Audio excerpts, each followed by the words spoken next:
ఏంటి రెచ్చిపోతున్నావు? నేనేమన్నా ఊరకేమంటున్నానా? వడ్డీతో సహా మీ వాళ్ళ మొఖాన పడేస్తా. మరి ఇప్పటిదాకా తీసుకున్న డబ్బులు పడేయలేదే?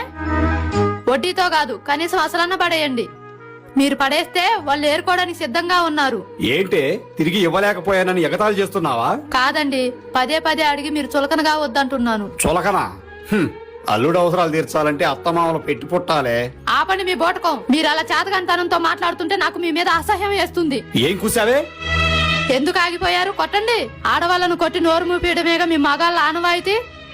మీ సొమ్మేదో వాళ్ళ దగ్గర దాచిపెట్టినట్టు వెళ్లి తీసుకురమ్మంటున్నారే.